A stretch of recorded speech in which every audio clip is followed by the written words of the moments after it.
Tonight, we are not opening the doors of a palace. We are opening the doors of a nightmare history tried to bury. An empire once ruled the world with fear, gold, and divine authority. But behind its marble walls lived a secret so disturbing that even royal records avoided writing it down. This is not the story of war. This is the story of what happened inside the king's own bloodline. A place where daughters feared their father more than enemies feared his army. Where birthdays marked the end of childhood. And where power crossed lines humanity was never meant to cross. As we uncover what King Xerxes did to his own daughters, rituals hidden behind silk curtains, systems protected by priests, and horrors justified by religion, you'll realize this isn't just ancient history. It's a dark reflection of what absolute power can become when no one dares to resist it.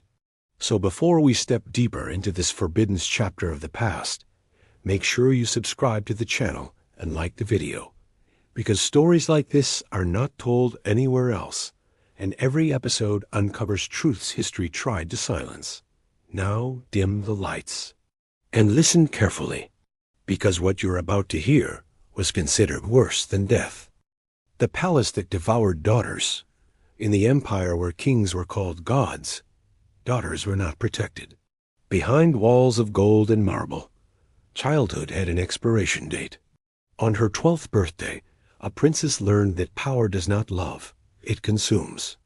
In 519 BCE, inside the vast ceremonial city of Persepolis, beneath towering stone columns, carved with lions and kings, a quiet transformation was taking place that no historian would ever record in official inscriptions.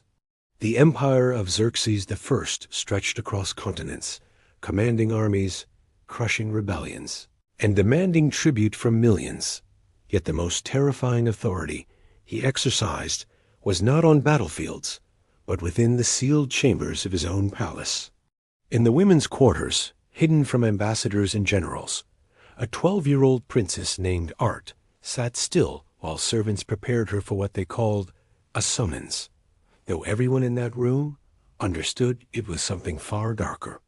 Gold bracelets circled her thin wrists, silk from distant provinces was wrapped carefully around her small frame, and perfumed oils were pressed into her skin until she glowed under torchlight like a sacred offering rather than a child celebrating life.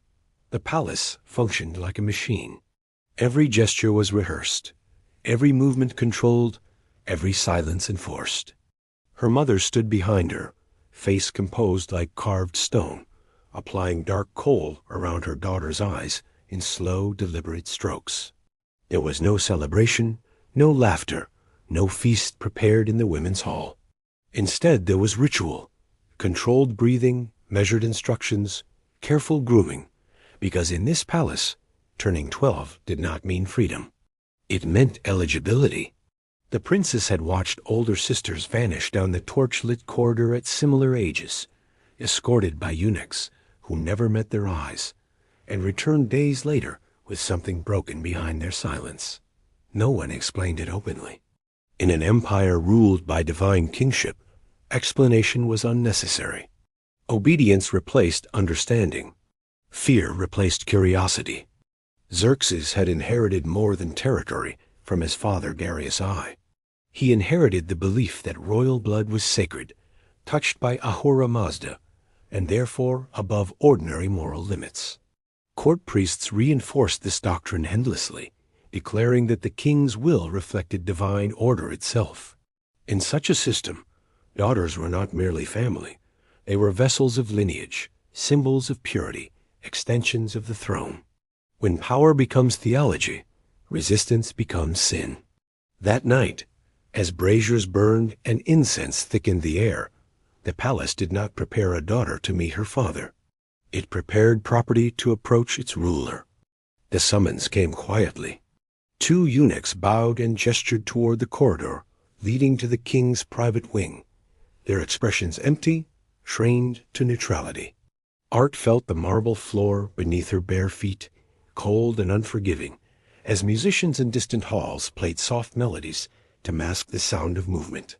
The architecture itself seemed designed to swallow witnesses, High ceilings to drown echoes, heavy doors to silence cries, guards positioned not to protect, but to conceal. Each step she took was measured, guided by ritual, suffocated by expectation. She remembered her mother's final instruction: show gratitude, show calm, show devotion. The empire demanded composure, even in terror. Beyond the final door waited a man worshipped as King of Kings, conqueror of nations, ruler of armies, and living symbol of divine authority. Yet in that chamber, stripped of public spectacle, power revealed its most intimate face, absolute, unquestioned, and unchallenged.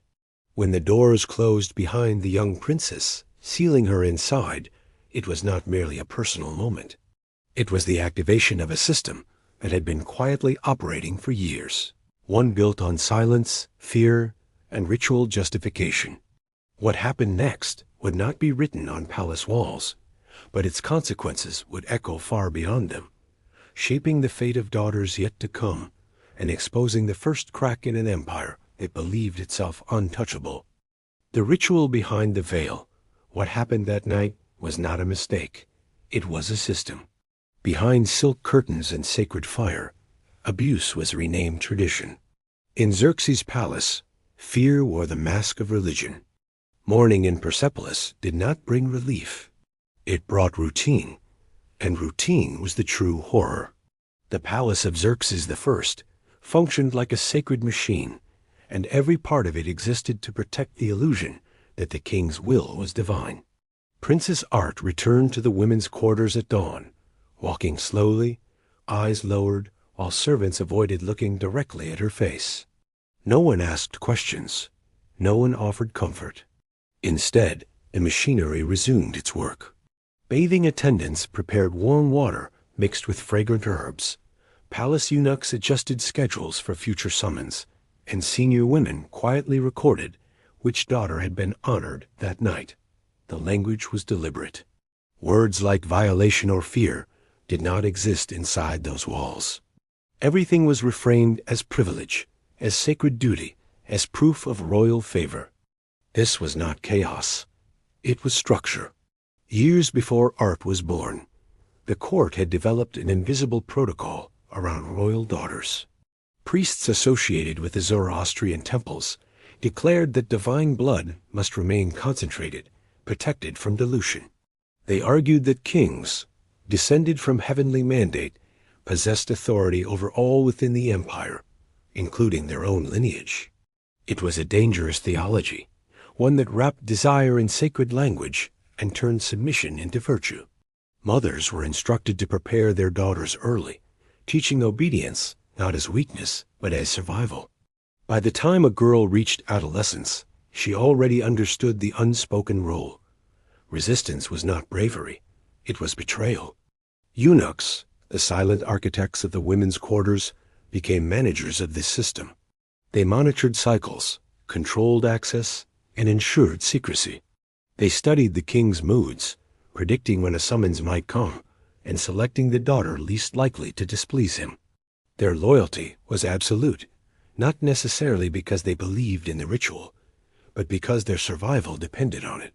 In a court where rivals vanished and whispers meant death, silence was currency. Every official, from priest to guard, played a role in sustaining the illusion that this was tradition, not exploitation. For the daughters, the psychological conditioning was relentless.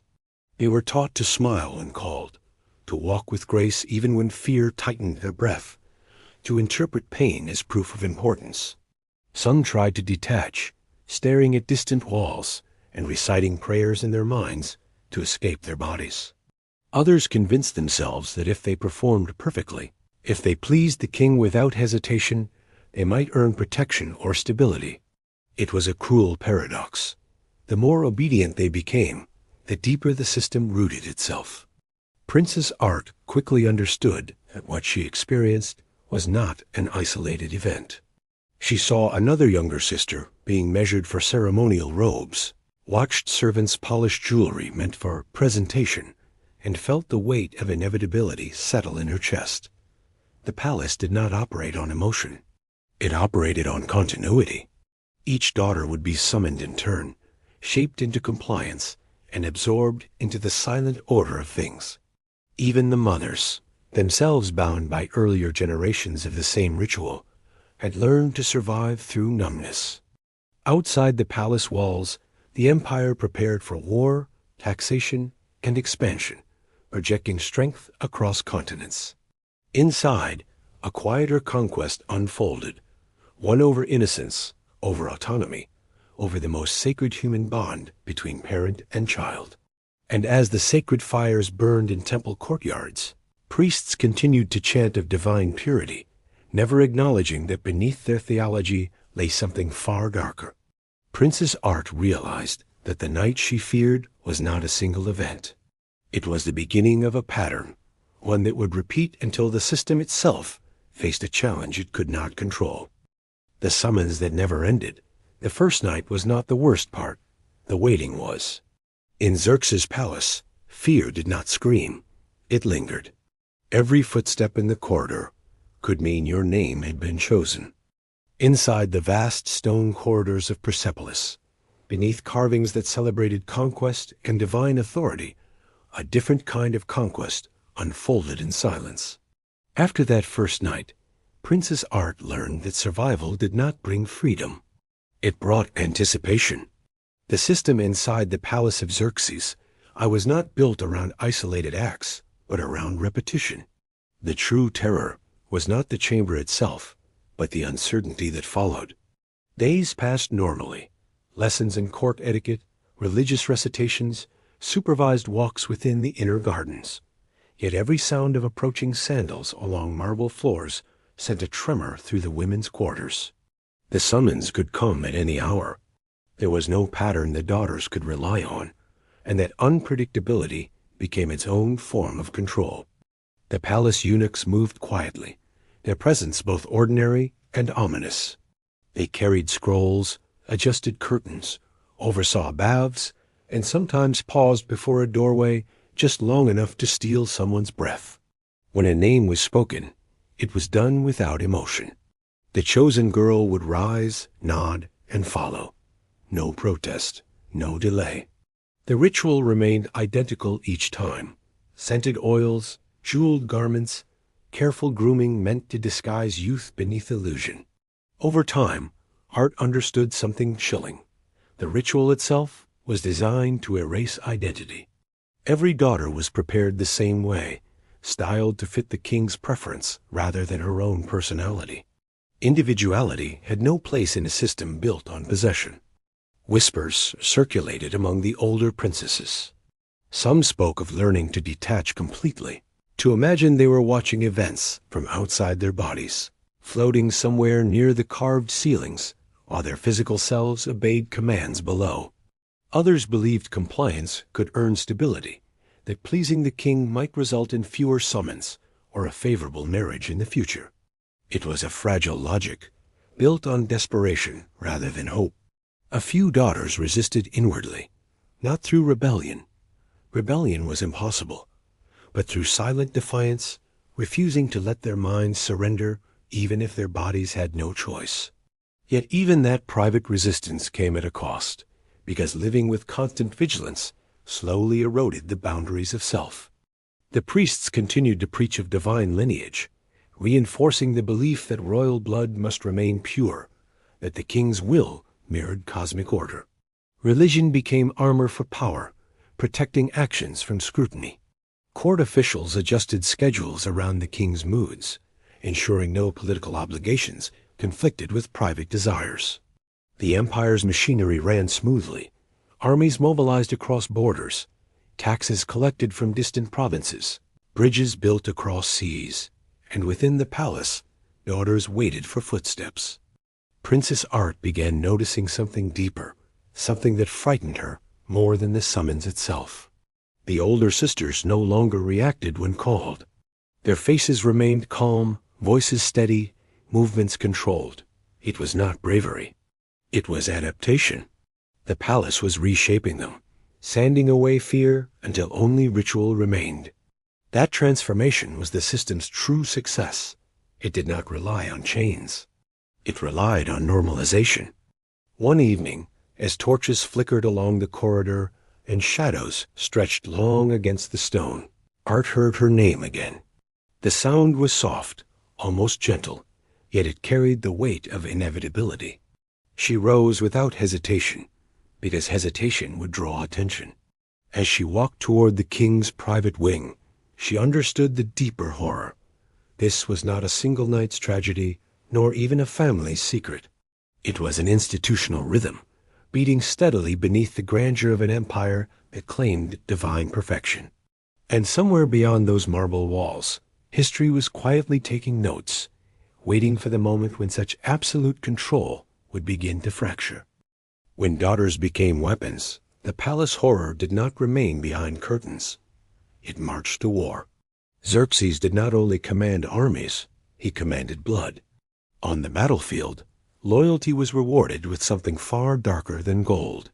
When the great military preparations began, the empire saw only glory. Bridges rising across the Hellespont, armies assembling from dozens of conquered nations, banners of Persia stretching toward Greece like a storm on the horizon. But behind the spectacle of imperial ambition, another procession was forming, one that history would rarely record. Inside reinforced royal caravans, veiled and hidden from public sight, traveled several daughters of Xerxes. Officially, they were said to accompany the king for spiritual comfort and royal continuity during campaign. Unofficially, their presence served a far more calculated purpose, one rooted in power, control, and psychological dominance. The journey itself was suffocating. Heavy curtains sealed their wagons, guarded day and night by elite soldiers and palace eunuchs who ensured no outsider could even glimpse royal faces. The daughters were transported not as family, but as state assets, moved with the same strategic caution as treasury gold or sacred relics. Within those enclosed chambers, the girls understood that distance from Persepolis did not mean freedom. It meant expansion of the system. War did not interrupt Xerxes' authority over them. It extended it into new territory. As the army advanced, conquering cities and crushing resistance, the king began deploying rewards to maintain absolute loyalty among his highest commanders. Gold, land, and titles were expected incentives, but Xerxes believed fear-bound devotion required something more personal, something that fused political allegiance with irreversible complicity. It began quietly. A victorious general summoned privately. A veiled princess delivered under guard. An unspoken transaction framed as imperial honor. What had been confined within palace walls was now weaponized as military currency. Commanders quickly understood the unspoken rule. Exceptional service earned extraordinary privilege. Refusal was unthinkable, not only because it insulted the king, but because acceptance bound them into his system of secrecy. By participating, they became protectors of the same darkness they benefited from. This was loyalty engineered through shared corruption. The king ensured that those closest to his military power carried secrets as heavy as their armor. For the daughters, the psychological impact deepened. They had already endured the collapse of paternal protection. Now they faced the realization that their bodies could be transferred, assigned, and reclaimed at imperial will. The battlefield, with its noise of clashing steel and burning cities, became another stage for their silent exploitation. Some dissociated completely, retreating inward while maintaining outward composure. Others attempted emotional numbness, convincing themselves they were performing duty rather than enduring violation. Survival demanded mental fragmentation. The logistical precision behind these arrangements revealed how institutionalized the system had become. Separate royal tents were erected, furnished in luxury, yet isolated from the main military encampment. Eunuchs supervised preparation rituals identical to those in the palace. Oils, jewels, controlled presentation, ensuring continuity of illusion even in war. Medical attendants treated physical and emotional aftermath discreetly, leaving no written record that could tarnish imperial mythology. Yet word began to spread, even among Persian ranks. Soldiers whispered of rewards granted not in coin, but in royal flesh.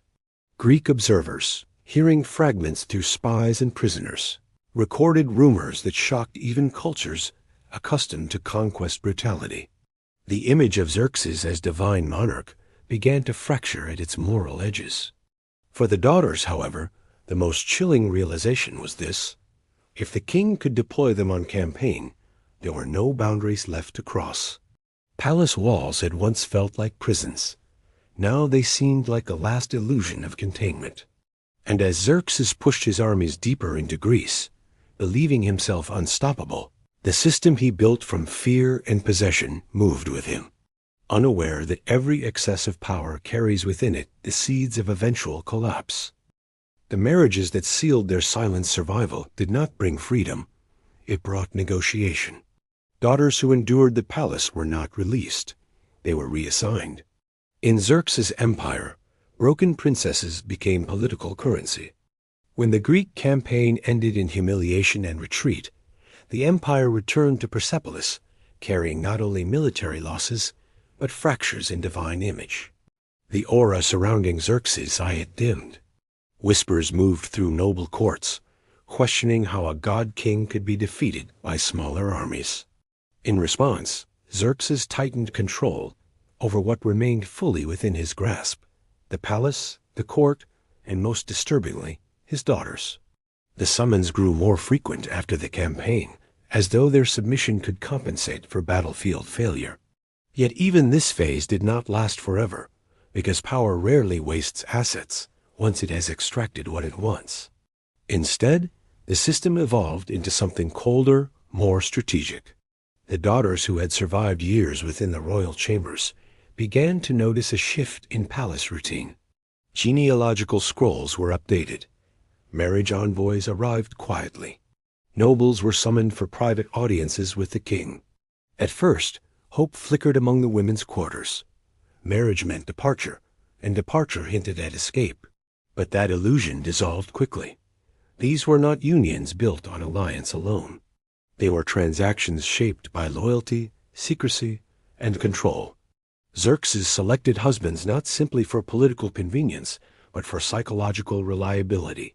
Generals, governors, and royal guards whose devotion to the throne outweighed personal conscience. Princess Art, now older in body but aged far beyond years in spirit, was among those chosen. The announcement came ceremonially, framed as imperial honor. She would marry a decorated commander whose battlefield loyalty had proven unquestionable. Refusal was impossible. Acceptance was ritualized. The marriage ceremony glittered with gold vessels, incense fires, and priestly blessings invoking divine continuity. Yet beneath the spectacle lay an unspoken truth. Both bride and groom understood. This union was not beginning a life. It was sealing silence. The husband inherited not only royal connection, but the burden of protecting imperial secrets. Many nobles knew what they were receiving. Royal daughters carried prestige, but also invisible fractures. Some husbands treated them with cautious respect, recognizing both their status and their trauma. Others saw them purely as extensions of royal property, continuing patterns of control in private estates far from Persepolis. Either way, the daughters were transferred, not liberated. Their suffering simply changed setting, from palace corridors to noble compounds. For Xerxes, the marriages served multiple purposes. They rewarded loyalty, strengthened political bonds, and removed visible reminders of palace practices from daily court life. It was strategic erasure.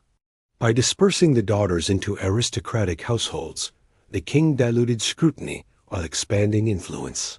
Each marriage tied powerful men more tightly to the throne through shared complicity. Yet trauma does not dissolve with relocation. The daughters carried psychological scars into their new lives.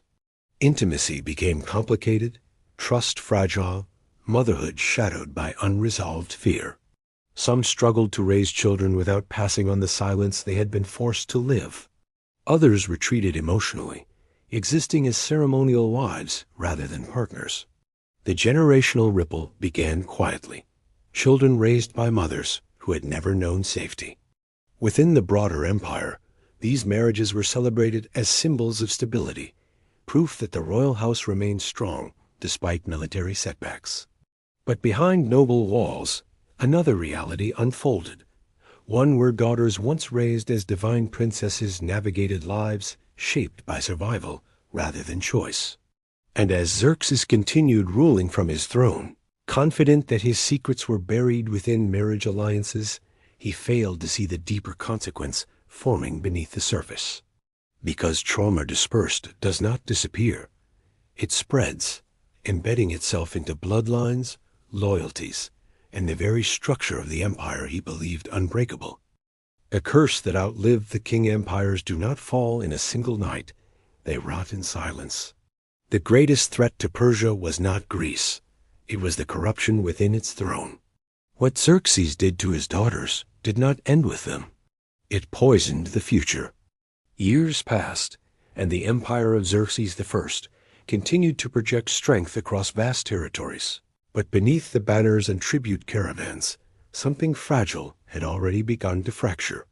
The daughters who had been summoned, prepared, deployed, and married off were now scattered through noble households across Persia.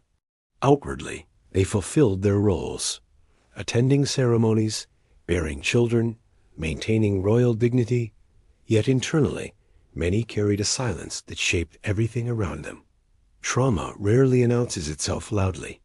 It moves quietly through families, altering trust, distorting affection, and weakening bonds that once seemed unbreakable. In aristocratic estates far from Persepolis, husbands loyal to the throne now lived beside women who had learned to survive by detaching from emotion. Some marriages remained stable on the surface, governed by etiquette and mutual understanding. Others fractured beneath unspoken tension. The daughters struggled with intimacy, authority, and motherhood, raising children in households where fear had once been normal. The next generation absorbed these shadows without fully understanding their origin. An empire that believed royal blood was sacred had unknowingly infected its own lineage with instability. Meanwhile, Xerxes faced increasing pressure from within his court. Nobles whispered of military failures, particularly the catastrophic defeats in Greece. The aura of divine invincibility had cracked at Salamis and Plataea. If the king truly carried sacred authority, how could foreign city-states defy him? When faith in a ruler's divinity weakens, loyalty becomes conditional. Xerxes responded the only way he knew, tightening control, silencing dissent, demanding greater obedience. Yet absolute authority, when overextended, breeds resentment beneath forced compliance. Court records from later chroniclers hint at rising tensions among royal guards and palace officials. Rival factions formed quietly, each calculating the balance of power. The daughters, once central to Xerxes' private system, had become distant figures, but their legacy lingered in the network of alliances forged through coercion. Generals who had benefited from royal favor carried secrets that bound them to the throne. Yet secrets can also become leverage. Shared corruption unites temporarily, but it also erodes trust. No man entirely trusted another within a court built on fear. In 465 BCE, Xerxes' reign ended violently when he was assassinated within his own palace, not by foreign enemies, but by insiders who had once sworn loyalty. Though historians debate the precise motives, it is clear that internal fractures played a decisive role. An empire does not collapse solely from external attack. It collapses when its moral foundation weakens. The same system that normalized exploitation, silence, and unchecked authority had taught courtiers that power belonged to whoever could seize it without consequence. The daughters survived the king, but their suffering did not disappear with his death. They lived on as reminders of a dynasty that confused divinity with dominance. Generations later, when Alexander the Great swept through Persia and dismantled what remained of Achaemenid supremacy, he inherited not a unified, morally invincible civilization, but one already strained by internal distrust and fragile legitimacy. Xerxes had believed absolute power secured eternity. Instead, it accelerated decay. The lesson carved into the ruins of Persepolis is not simply about one king's cruelty, but about systems that justify the unjustifiable. When authority is placed beyond moral limit, when religion shields exploitation, when silence becomes survival, collapse begins long before enemies breach the gates. What Xerxes did to his daughters was worse than death because it did not end with them. It lingered, seeped into bloodlines, and weakened the very empire he sought to immortalize. And in the ashes of that empire, history left a warning written not in gold, but in consequence.